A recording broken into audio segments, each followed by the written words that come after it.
Gravity Rush 2. Alright, this is an interesting game because I was one of the few people who bought a PlayStation Vita, and Gravity Rush was one of the games that I did pick up and play. And I was very impressed by what I played on the Vita, and then I never got to finish the game. I think it was just, it was the fact that it was on a handheld, and I wasn't really into the Vita because the Vita didn't get a lot of support. And I just never got to finish the game. But I did buy the Gravity Rush Remastered version on PS4, and I did play that earlier this year, and I have to say that I really enjoyed the game. And so Gravity Rush 2, when I got to play it at E3 2016, I was very much looking forward to the refinements and the fact that this game is going to be a PlayStation 4 exclusive, not held back by the PlayStation Vita hardware, what they could do with the game. Gravity Rush 2 is probably the most marvelous technological achievement I've seen in the game for some time. I mean, I was looking at this game and I was downright impressed, like, just by what they were pulling off with the physics engine and also the graphical fidelity of what they were doing. Now, this game is still very much a stylized experience, meaning that these are visuals that, you know, they're kind of hand-drawn. It's kind of looks like a painted atmosphere. It doesn't really look realistic. It's very cartoony, anime-ish, right? But do not let that stop you, alright? These visuals and the effects that are in place for them are nothing short of stunning, alright? You'll be walking around the city and you'll notice Kat has wind that flaps around her dress and stuff, and you'll see the ripples in her clothes as she's walking around. You'll see how her hair reacts dynamically to the weather that's taken place. You'll use your gravity powers and you'll see how it not only picks up the boxes and the stuff laying around, but the individual fruit in the baskets that it's being held by.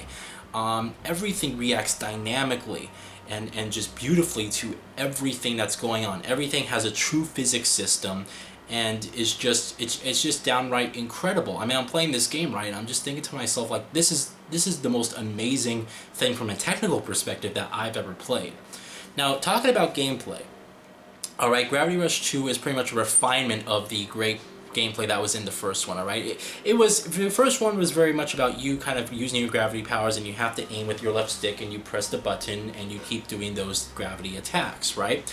Until you got to upgrade your character, there's a lot more depth that kind of gets added to the combat. This time around, it still manages to do that same type of gameplay. It's a little bit more refined, and since it's handled on a PlayStation 4 controller and it's built for the PlayStation 4 gamepad, everything is a lot more easier to pull off and a lot more I guess you can say refined, really. I guess refinement is the correct word here, because it handles better, it feels better to play, and it looks absolutely incredible. I mean, just alone, I think this is a game that you should probably buy based on graphics. It's really that impressive. And playing this on, you know, a high fidelity TV, and especially if PlayStation Neo comes out and they make a 4K version of this is going to be a gorgeous, gorgeous game to play. Now, because it has the power of the PlayStation 4, you go to a new city this time around, and it's a lot more colorful than the first one is. The first one, you had different cities that you went across to, and each city had a color palette and an art style that went along with it. This time around, you have a large city. I don't know if there's going to be multiple cities also, but from what I can gather, I had one large city to explore. I played around like 10 to 15 minutes. It was very much a restricted demo, but I still got a taste of what the exploration was like in the open world. And this world is much more vibrant and much more colorful than the last ones. I mean, you have reds that stick out. It's green, it's blue, it's yellow, it's black, it's white. Colors everywhere and are popping everywhere. And playing this, again, it's a technical sight to behold. You're really looking at this thing and your jaw drops at not only how beautifully detailed and artistic the world is, with minimal pop-in, I might add, but also the fact that the physics are so perfectly calculated and interwoven into that art style, that everything behaves and with an attention to detail that so few games have pulled off. This is what Gravity Rush 2 accomplishes. And if anything, this game I'm looking forward to just to see what they can pull off with the physics engine itself. Now, Gravity Rush had a somewhat interesting story. It was told through comic book-like strips, with no voice acting, and that's still the case here. There's no voice acting here. Every character goes like, huh? No? da, oh, makes these, these audio cues that basically detail their emotion in that moment and kind of add a little bit of flavor to the actual narrative piece. But everything you're going to be reading, of course, you're going to be going through the comic book strips, and this is still handled dynamically with the movement of your DualShock 4 controller, and it just works out and behaves beautifully. This is a game that is gorgeous to look at and actually pretty fun to play. The Nevi are back. I do not believe this time around. They look different because of its graphical fidelity. So they look a lot more realistic for I guess that game's art direction. They have a lot more 3D and depth to them in terms of their design.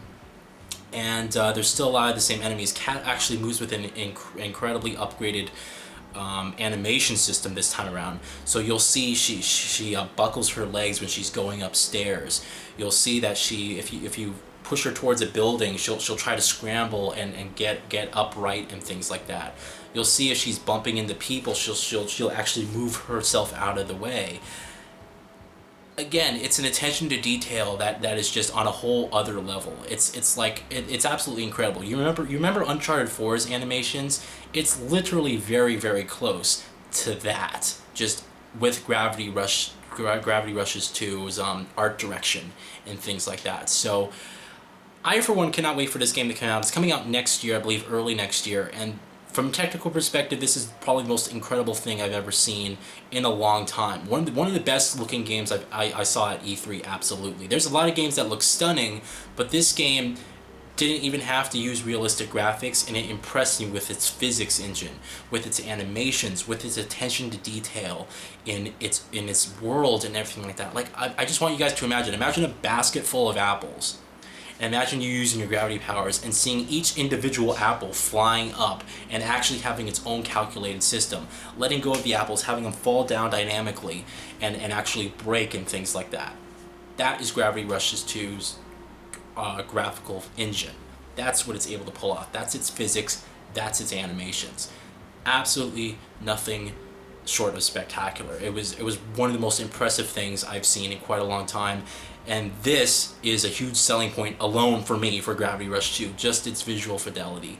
Combined with the interesting gameplay, combined with the very kind of out there narrative, quirky narrative. It's very Japanese inspired, obviously, but if you're into that, if you can appreciate that art, that style, or at least get past it enough, what you can experience is just a beautiful game.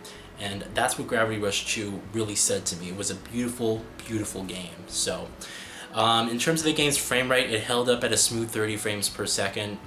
My experience, however, I did have a few frame rate drops, and pretty much I was kind of playing the game at like 25 frames per second the entirety. But what's odd is I looked over to people who were playing their demo in the similar areas that I was, and they were not experiencing any frame rate drops. So I think what was happening is my PS4, at least that station, was thermal throttling and actually was getting way too hot because everything's kept in a case, and so I think it was just really hot and it brought down the or something internal was keeping the engine under load or something like that. But honestly, the game looked smooth as hell on everyone else's platform, and Gravity Rush 2 is a game I cannot wait to play. So if you guys have any questions at all about the game that I didn't talk here, feel free to leave them in the comments.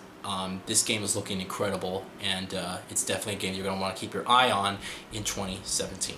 Alright, you guys have a fantastic day, and I'll talk with you later.